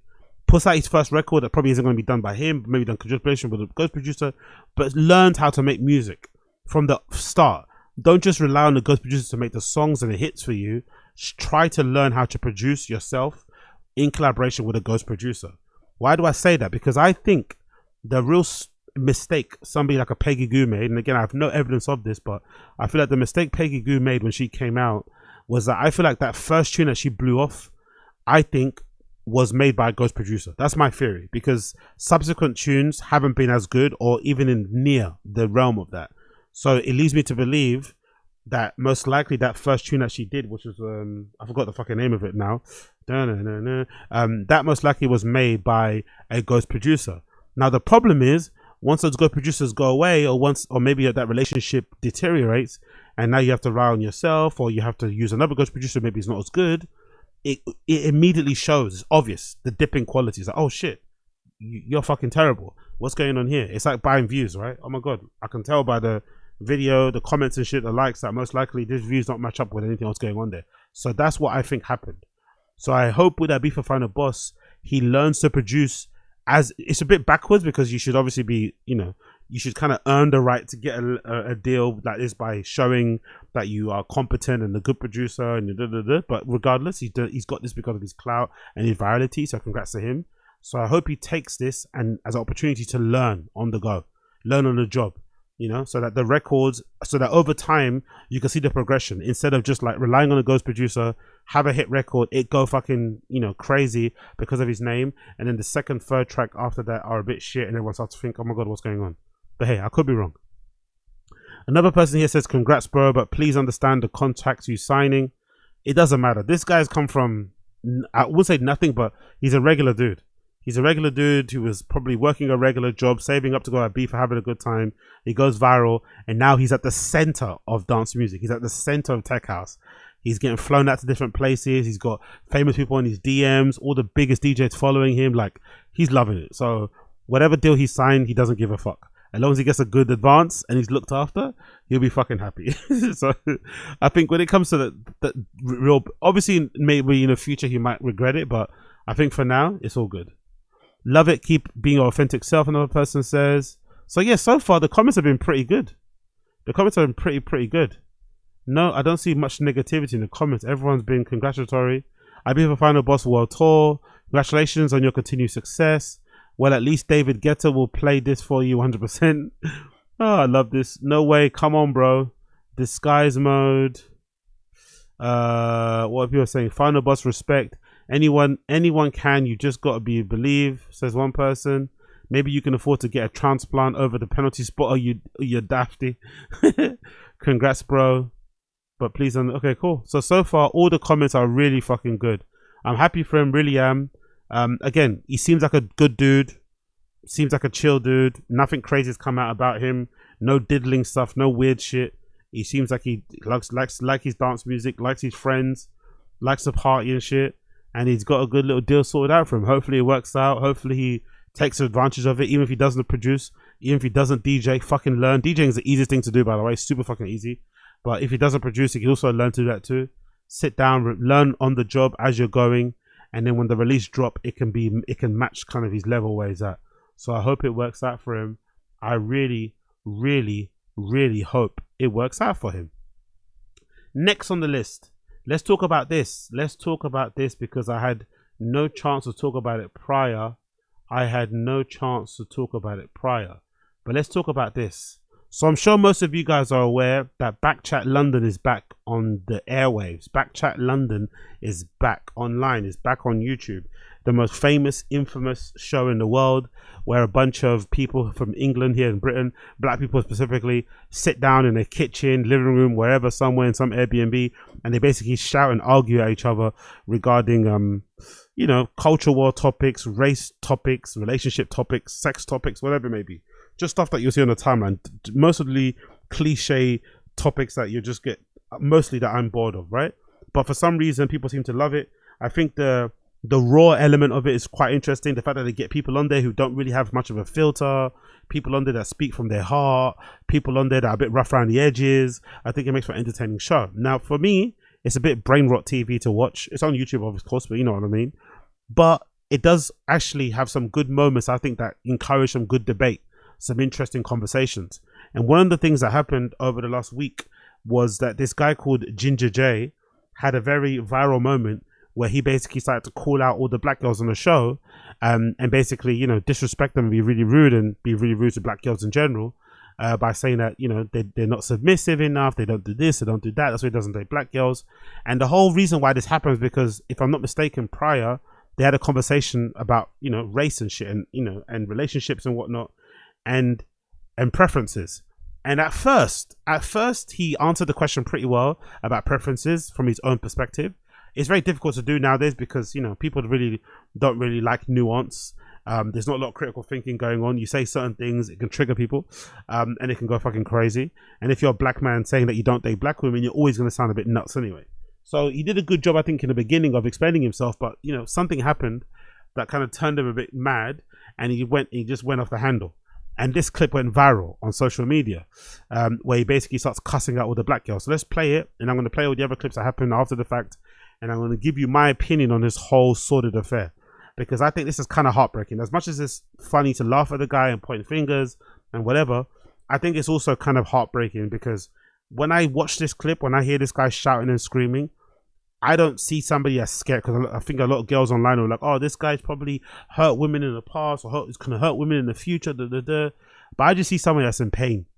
That's what I see. I hear somebody that's suffering, that's in a lot of pain, that has got a lot of scars, a lot of wounds that they still haven't healed yet, and is kind of, you know, trying to come to grips with it in real time, aloud, in public, and obviously doing a really shitty job of doing it. So, but that's what I hear. I hear a lot of pain there. So I'm going to give you my perspective on the other side, but I'm going to run through the clips that went viral that kind of paint him in a somewhat bad light. The first clip that went viral was this clip, which is a fucking crazy thing to say in a room full of black people and shit, but hey, whatever. This is Ginga Jay, Outburst. Nah, that. You want to... No, here's why I don't date black women. Listen to me when I'm talking to you lot. I'm listening. Because you lot don't like to listen. I don't date black women because you don't like to get put in your place. And when you get your place, and when you get put in your place, you think you got taught like a man. That's why they were cheating on you then. You're not men. That's why they were cheating on you. Stay in your place. Cheated on you multiple times. Yeah, I know. And that's why I'm never going to be in your proper member again. I'm not with black women because you don't like to get put in your place. Apologies, listen. Apologies where? Apologies. Oh wait, you just wait. Did she just shoot? Did she just shoot? Go.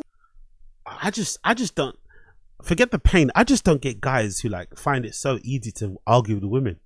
Maybe I was raised differently, but it's just not player. It's not gangster. It's not cool. It's not suave. It's not anything to be shouting and barking at women. To lose your control, lose your composure. Do you know what I mean? And just be like frothing at the mouth. And it's even worse because he's got like, for some reason, his lips are silver or grey. I think I made a joke earlier on Twitter that he looks like he sucks on those like little helium balloon canister things or something. I don't know why his lips are like that, but maybe it's to do with his skin color because he's like a black guy, but he's also ginger, so he has like a, you know, interesting sort of like pigmentation to him. Maybe that's why he does that. But for some reason, his lips look, you know, wherever they look, so it makes it so much worse. But it's like, you're looking at his lips a lot. But I don't really get men who do this. And it seems to be a common thing nowadays. You see more and more men having like full-on fights with women. You know, like it's just bizarre. Like, what happened to just like, you know, keeping your cool, explaining yourself, you know, calmly. And if it gets a bit hairy and she starts calling you names, walking away. You have no business being there. You're not going to win a shouting match with a girl because she's saying some pretty crazy shit about him too. That's probably cutting deep and making him more angry. So the best thing you can do in this situation is just gather your thoughts, take a deep breath and walk away. But he's not. He's just barking at her too, saying the most crazy, outlandish things you've ever heard in your entire life. It's just really wild. And the other thing that's also interesting about it is the lack of pushback or pullback he's getting from his other castmates or panel people, the other black guy. That's a weird thing about it. It's like he's going a little bit too crazy. There should be someone at room to tell him to chill. I mean, relax. Like, don't talk to these girls like this. Not on some like Captain Saberho thing, but just on some like respect for everybody in the room, especially the women there. You know what I mean? Because you're meant to be holding them up at a certain level and just looking after them and stuff. I mean, you can get heated, but the way he's getting heated is a little bit too much for me. But again, he did get triggered. He is in pain. He is suffering. He does look sad to me. Does look like somebody that's enjoying this process. But still, this is a crazy clip. Where's your hair? Where's your hair? Once you talk about black women's hair, you're on your own, my guy. You're on your own. You know what's funny about it too, mentioning the hair thing? I'm pretty sure I saw a clip of him from the back where it showed that his hair, he's balding. And, you know, if you're a woman, one thing that you could do to really bring a guy down to size, if a guy's getting on your nerves and you want to really tell them about themselves, I'm sure most women know this, but cussing a guy about his height or questioning his hairline or his weight and shit, that's going to make a guy crash out. So it's weird that a guy that's already starting to bald and having his own hair issues and struggles would be so quick to point a finger at somebody else. But I guess that's classic, right? If you're a bully, if you're trying to throw a piss, you usually are kind of projecting a lot of your own insecurities. But him calling out the black girl's extensions or whatever else it may be, when he has, or when he has his own issues with his own head, is just fucking insane. With you, like, he's allowed to have a preference. You know, he's trying to talk about how she's held him down and picking up his Asian queen. But the moment you went for the hair, my guy, you was on your own. You're gonna have to deal with it. The moment he started to say that this is why I don't date black women because they don't put in your place, that's also a no-go. You don't talk to people, that's just unnecessarily rude. The hair thing, obviously it's a trigger, I get it, but you don't just talk to people like that. You don't just say people don't get put in their place. Like, who are you to put anybody in their place? Do you know what I mean? I bet you some of those girls haven't even heard their own dads say that to them. And here's some random guy that they don't even know telling them that they need to be put in their place. Like, that's not cool. Yeah. You're gonna have to deal with this by yourself, my brother. Take off your head, triggered. Where's your hair? You're triggered. Where's your hair? I'm triggered. I said I was triggered. Did I not say I was triggered? Where's your hair? Where's your hair?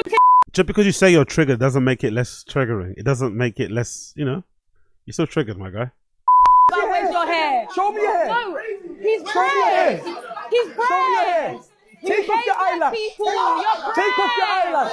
You're praying. Take off your makeup. You're praying because you got cheated on 1, 2, 3, 4. 1, 2, 3, 4, 5, 6, 7, 8. 2, 3, 4, 5, 6, 7, 8. 3, 4, 5, 6, 7, 8. Wait for it. Wait for it. And I'll bring my natural hair Indian woman in here now. And then what? And she looks like a 1, 2, 3, 4, 5, 6, 7, 8, 9.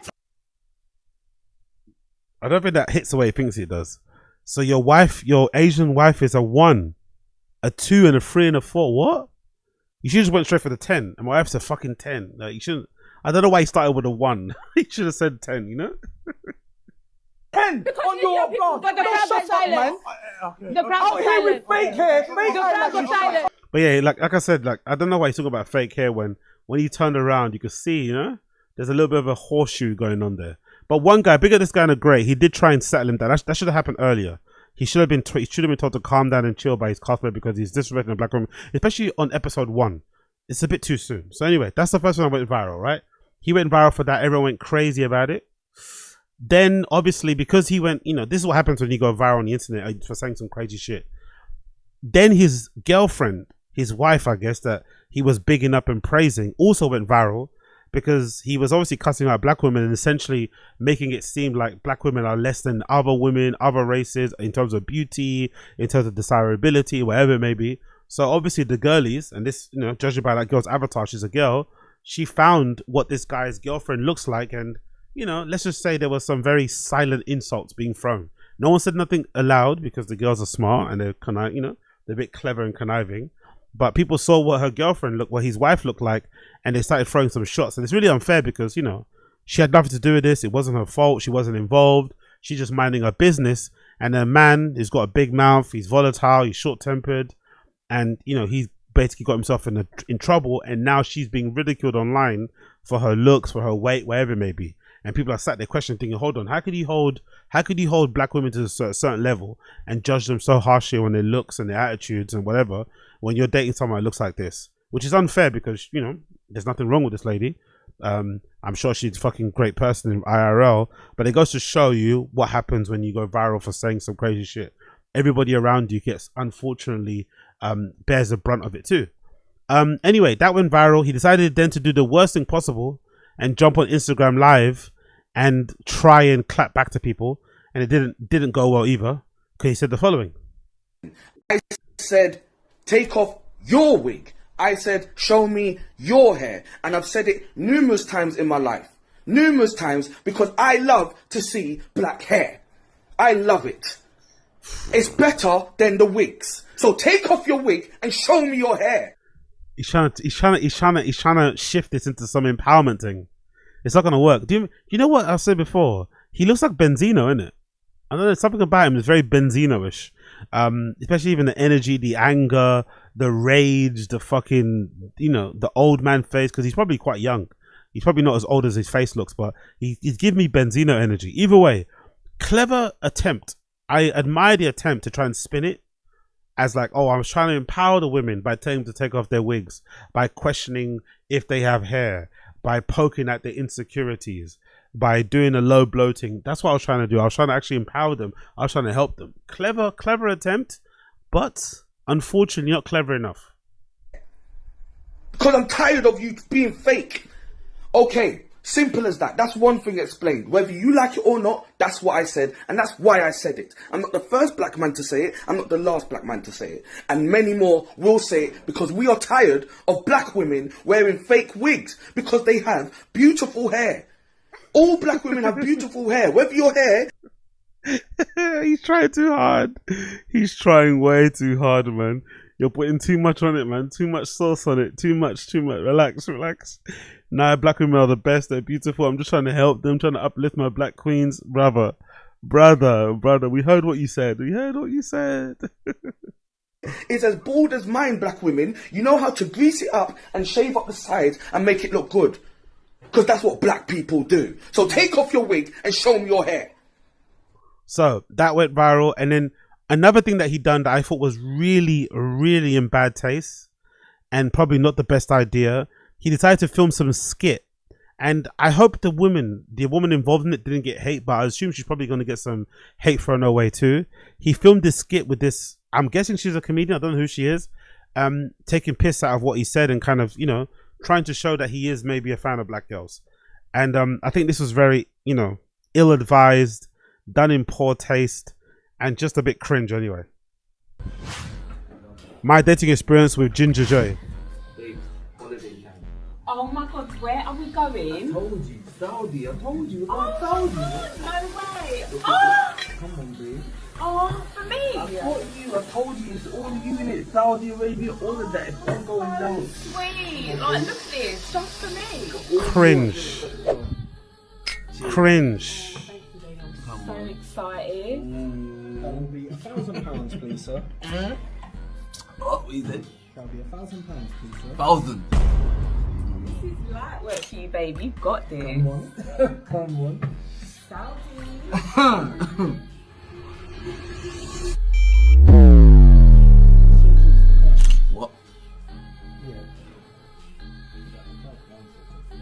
What? What's going on? Are you Now, trying one to second. embarrass me?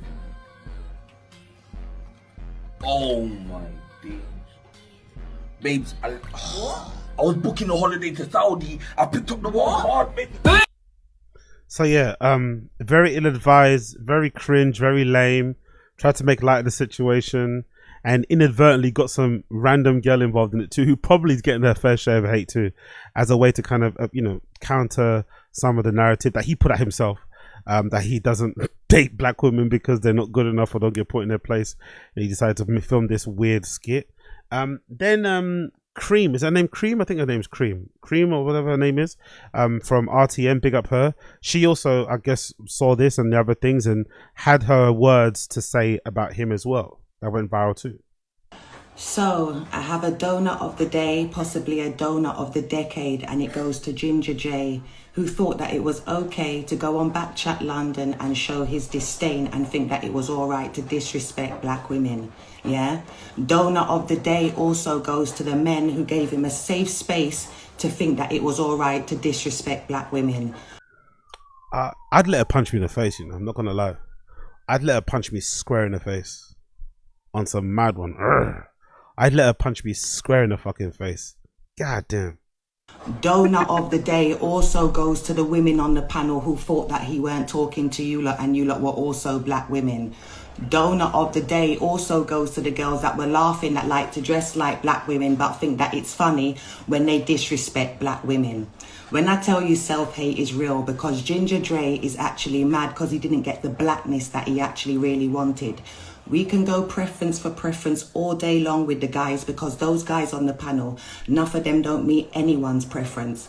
Some women like men over 6 foot tall with a deep voice, with a lot of bass, authority, money in the bank. Do you understand what I'm saying? Assets, etc., etc. Do you understand? Stability and them things. So I don't know what anyone's talking about. We care less about preference, because at the end of the day, that type of pool definitely ain't for me.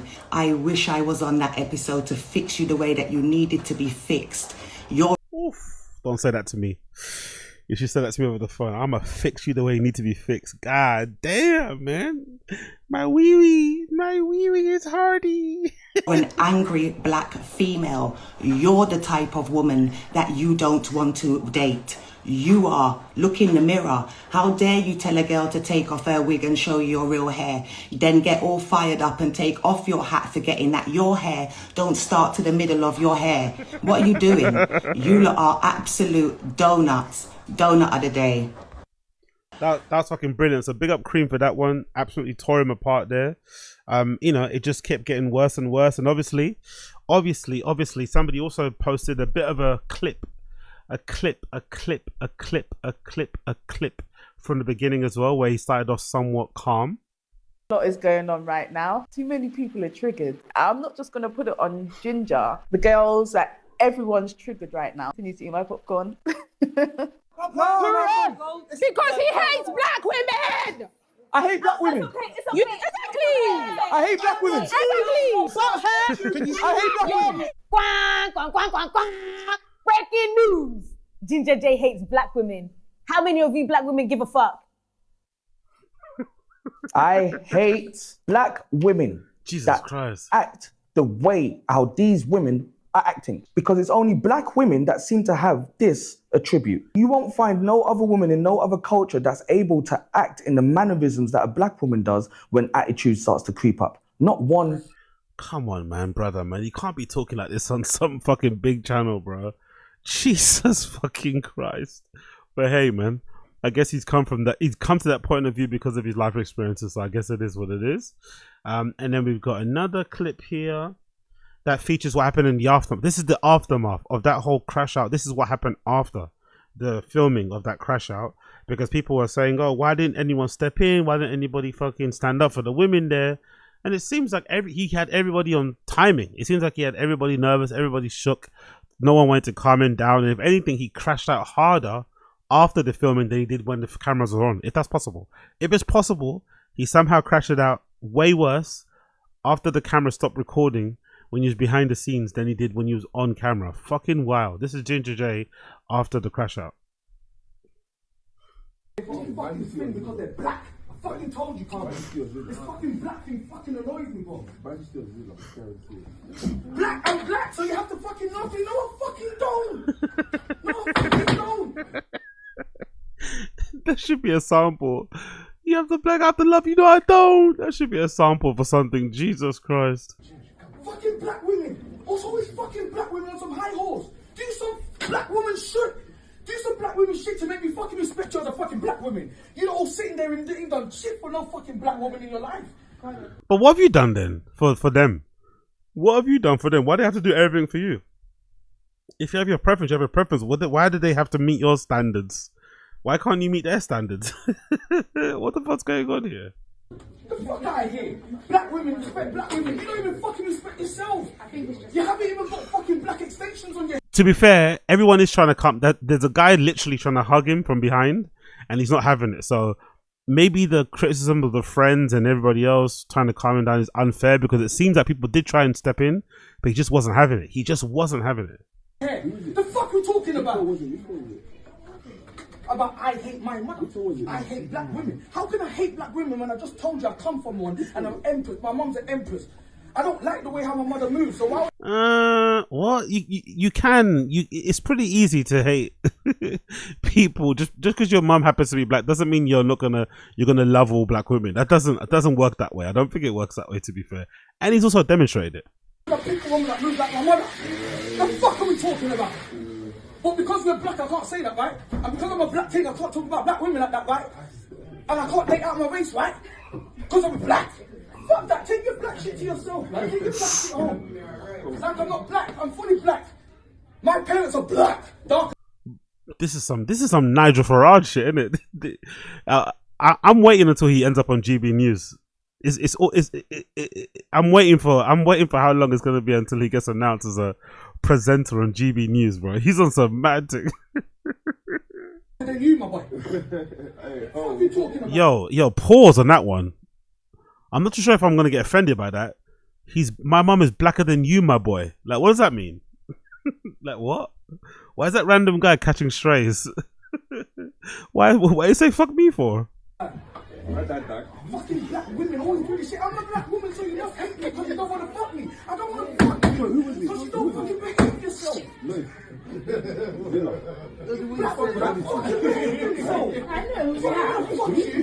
don't have to fucking behave yourself. Sit the fuck down. Shut up. I'm talking to you. Who you talking to? I'll call my brothers. Call your brother. I'll wet him up now.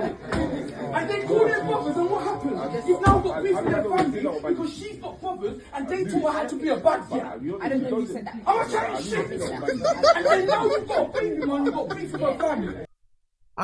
I'm struggling to work out how you can be this angry about people that you're not interested in. This rage is too much. Like, he's scaring even the bro. Look at this guy's body language. He's like recoiling away. He's not only scaring the hoes, he's scaring the bros, and he's also trying to adamantly tell you that he doesn't care and that he's not into them. So, bro, if you're not into them, then why are they triggering you so much? Why is it touching a nerve so much? I'm a chatting shit. Because you're a black woman and she's a black woman. And because she's a black woman, we have to take it. You black bitch, sit the fuck down. Woo! I'll know everybody in your family. Allow it. And we have to accept it because we're fucking black. No! I told you, Carlo, don't get me on this shit. Because I'll say some shit that nobody was fucking here. Okay, well, that was the conclusion, right? That was all the crash outs. You saw every single crash out there. Now, what is my overall opinion? My overall opinion on this sordid situation, my overall opinion on this horrible situation is as follows. I think this is really unfortunate because there was an opportunity here. There was a real opportunity here to have a really interesting conversation regarding race in relationship, regarding interracial relationships, and regarding just how they're perceived, especially online, especially between the genders. Because I have noticed in recent years, that there does seem to be a weird acceptance online, especially. Maybe that's why people are screaming like this. with black women being in relationships with non-black people, but when it's a black guy, it's a bit different. You know, you see the response from it's a bit different than the replies and shit. And obviously, I think the defense for this is that there's I think I remember seeing somebody say something along the lines of it's because a lot of black women are not married, and the statistics around black women marriage and shit is like quite low and quite alarming. And the statistics even now on top of that, in terms of black men dating black women, especially in some cities around the world, is also not the greatest. So people often say that because black women, I guess, don't tend to maybe be able to attract black men, which I also don't believe, by the way, because I think in general most black men do date within their race because, you know, why not? I think because of that perceived idea that black women are kind of not being chosen by black men, it makes it way more acceptable and okay for the women to date outside their race. Now, me personally, I don't think it should be an issue at all, whether you date somebody in your race, out your race, whatever. I think the most important thing, especially nowadays where people around the world even will say that being single now is harder than ever before because there's so many deadbeat guys, deadbeat girls. The dating scene is just horrendous, right? So I think the bare minimum that you should want or you should strive for or look for is somebody that loves you, somebody that appreciates you, somebody that cherishes you. Whatever race or color or creed, religion they come in, it shouldn't really be your main concern. Your main concern should be, is this person decent?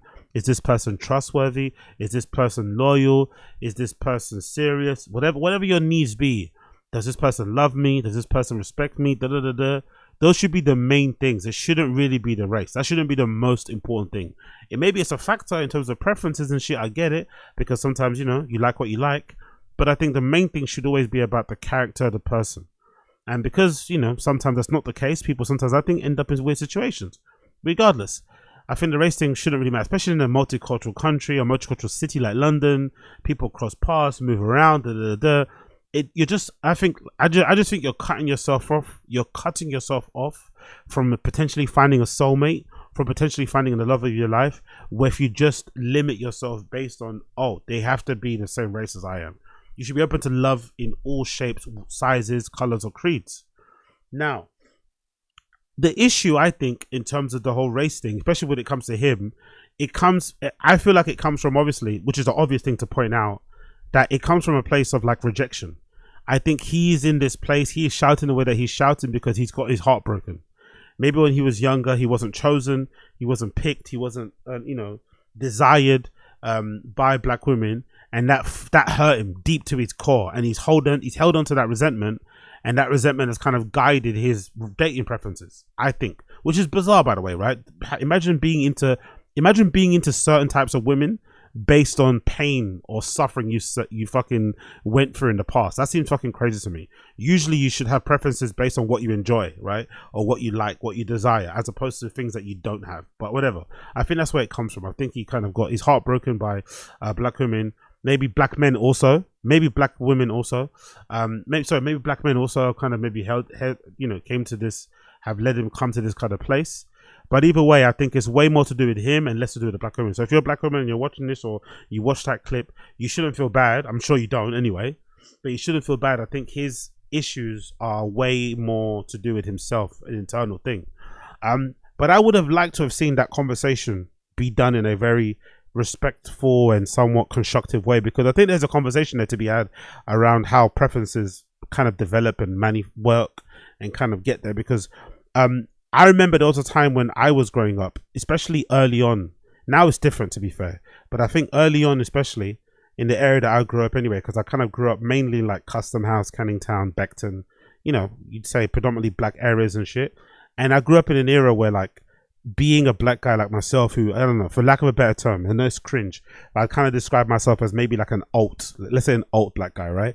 When I was a kid in school and stuff, in secondary school, I was listening to fucking hardcore, listening to fucking metal, I was skating a bunch, doing graffiti, all that sort of shit, right? So kind of like not what you'd say a typical black kid was doing at that time, which was basically wearing academics, tracksuits and shit, listening to grime, which I did do at the time too, emceeing. I wasn't doing that, but I was mostly that skateboarding and shit, doing graffiti, listening to fucking metal music and stuff, going to fucking gigs and stuff, listening to indie music, all this sort of nonsense. So I think because of that and also my interest, which I was into fashion, into streetwear and shit, at that particular time, I think I came across a certain way. I spoke in a certain way, right? I never really spoke how you'd expect, I guess, maybe somebody that lives in an area that I'm from or from the place that I'm from to speak like. So that may have affected the way I was seen by some. And again, I'm just interpreting how it is. I'm not sure that's the case. But I do remember when I was in school, I didn't really have a lot of success with the black girls. Didn't really have it. And I tried really hard. Really, sometimes too hard. Yeah.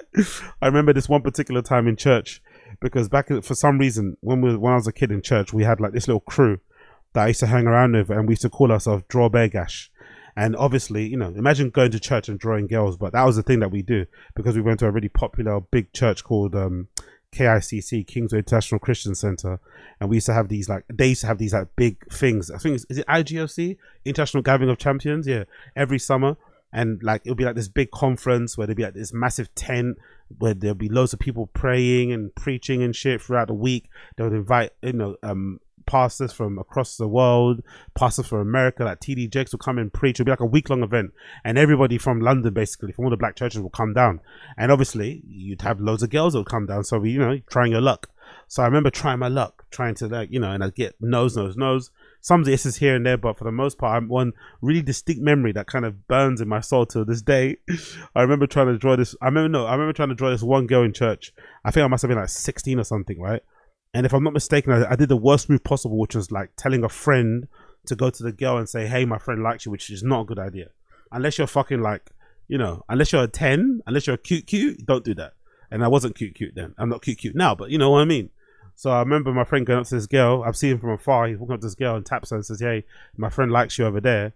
And then, you know, the horrible thing happens where he's trying to, you know, he's saying, "No, not him, that one there." And she sees me, and for some reason, when he points me out and she figures out who I am, the whole room goes quiet. And all you hear is, man, no way." You hear her say that from afar. Man, no way. And the whole room exploded with laughter. Right, this super hot black girl said this about me, and I remember feeling so crushed. I was so miserable the whole week of that church thing. I was so crushed. I was like, Jesus Christ, man! Like, what? Why'd I get man? But again, that shit didn't dissuade me though. I think he's a different type of breed. I think he might have had the same experience that I've had, right? Where, you know, maybe your look and your kind of interest and your personality or whatever doesn't appeal to black girls at that time, because, you know, the kind of the popular, I don't know, whatever was in trend that time wasn't what I was presenting, right? I think he got hurt by it and it turned him off black girls. For me, it just made me more determined, you know? It made me more determined to just, okay, fuck it, I don't care. I'm just gonna keep going. And eventually, you know, it kind of turned around for me. And I think it turned around for me, weirdly enough. I think it turned around for me when it started to become more in to kind of be into. Maybe it was a Pharrell thing. Maybe Pharrell's ascendancy.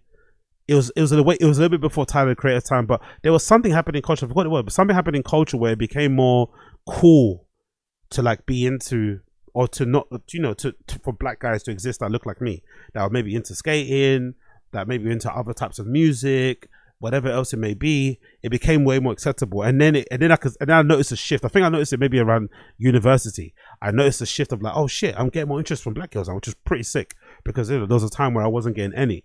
And I think that hurt that he went through, that pain that he went through, turned him into this, like, you know, turned him into this person who hates black women. And maybe it's way more deeper than that, to be honest. Now thinking about it, maybe it just isn't just getting rejected and not getting black women's digits and shit. Maybe it's way more deeper than that kind of led into his place. But either way, I think, you know, having this whole entire idea about a huge swath of people, a whole entire gender, whole entire race of people, based on maybe one or two bad interactions you've had, is the antithesis of racism, really, isn't it? And it's really sad too, because I feel like a lot of it comes from pain. Like he's in pain. He really probably needs a lot of therapy. He's probably struggling with some inner demons that he's probably never even addressed, and it all came to a head at that particular point. And unfortunately as well, it really it really paints his family in a really bad light, because what the fuck happened in that household that led to this guy being here right now in this current version? What was going on at home? What was going on with his siblings? What was going on with his extended family? Like, what the fuck was happening back at home? That if he allegedly loves his mom and his mom's an empress and a queen and shit, why the fuck is he like this? You know what I mean? It doesn't make any sense. So it kind of paints everybody in a bad light. Everybody came away from this looking terrible. I'm sure they're probably getting a lot of stick on their side as well because of how this went down. And it's really unfortunate, like I said, because everybody suffers from this, because the show suffers because everyone's reminded of how low vibrations backchat is. Everyone's reminded by how low in intelligence black chat is. Everyone's reminded about how much backchat seems like a psyop, you know?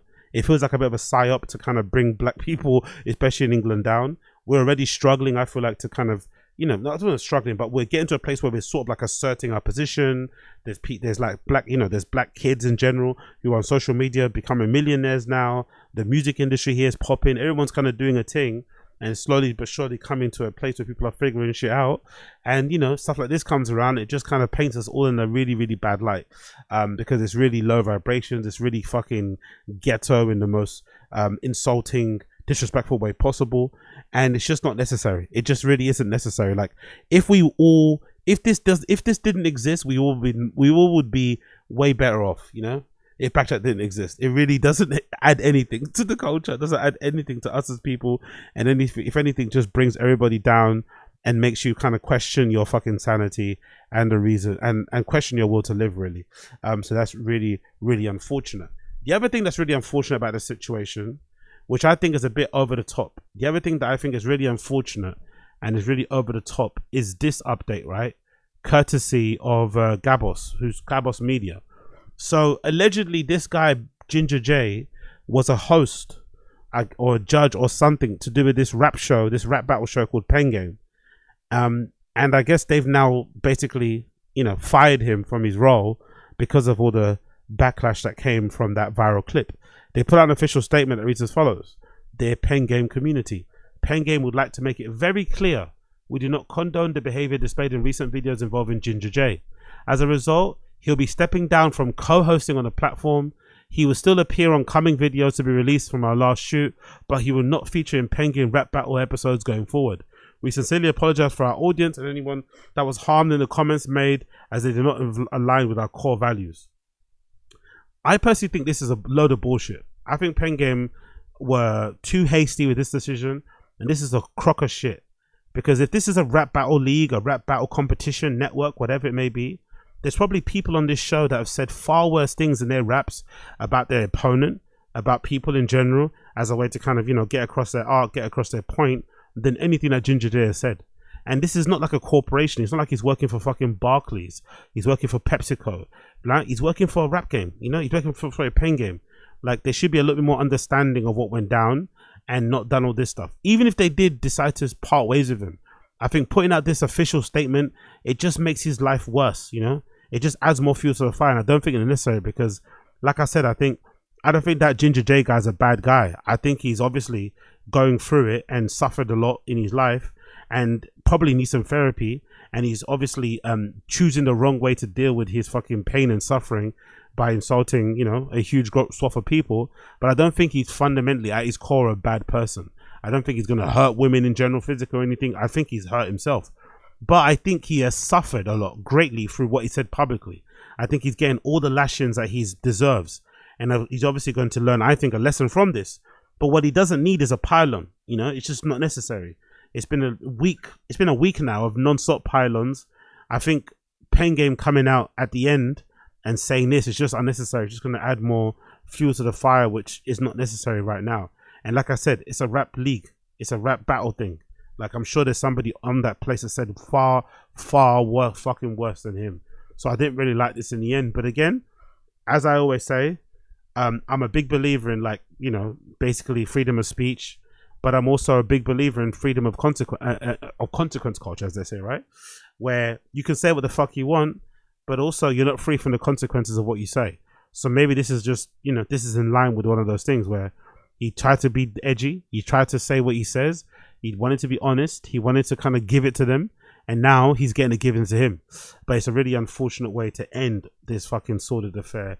A really unfortunate way to end this sordid affair. And I think at the end of it, what we've all learned is that backchat really it does nothing for us, isn't it? It's a fucking horrendous show, really. And it's unfortunate too, because I feel like that show could be so much more. I think if they would have maybe had a mixture of ages way more in terms of generations, it would have probably helped. I think if they would have actually had some interesting topics instead of just the usual nonsenses, that also would have helped. And I think fundamentally it's probably done a huge damage to their reputation, because yes, that guy said what he said in his opinion, but BKCHAT are the ones platforming it, you know? They're the ones kind of they're the ones kind of highlighting it. They're the ones kind of giving it more fucking room to breathe and shit, and it probably doesn't need to, because this guy's probably been saying what he's been saying on his own platform, you'd imagine, in his own fucking channels and his own things, but no one cares because no one listens to it. But then you put it on a big platform, it gets spread everywhere, and now everyone's having this conversation or thinking these type of things. It's just not necessary. So I think in the end, everyone fucking loses, especially associated with the show. But hopefully there is some good to come out of this, in that the guy gets the help that he needs, and people can then just move on. People can then just move on. You can only hope. You can only hope. You can only hope. Okay, ladies and gentlemen, that has been the Ginga Show, episode number 940. Thanks so much for tuning in to episode number 940 of the Ginga Show. It's been a pleasure to have your company. It's been a pleasure to have your company. If you listen to this show via the podcast app, you should hear my tune today. My tune today will be from Justin Bieber. Justin Bieber's album Swag 2, which I guess is more of a deluxe of Swag, but it's Swag 2. But you know, I say Swag 2 because there's 22 new tracks, I think, featured on this second part of the album that he put out previously, and it's really good. I'd say Swag 2 is a lot more upbeat than Swag 1. There's a lot more danceable records, I'd say. There's probably stuff that's on there that's leaning more to like the pop route. I say like Swag was more of an R&B sort of ballady type of thing. I think Swag 2 is more poppy, more upbeat, more of a vibe, and I've really enjoyed it so far. I really enjoyed it. One of my favorite tracks from the track is what I'm going to be playing in my song of the day, which is going to be Bad Honey. I was going to play Need It, but I'm going to play Bad Honey. Bad Honey, track number 10, is my song of the day from Justin Bieber's Swag 2. It's a fucking brilliant track. I recommend you check it out. Thank you for tuning in to Ginga Show. It's been a pleasure to have your company, and I'll see the rest of you guys later for the random show later. But for now, take care, be well, take care, be well.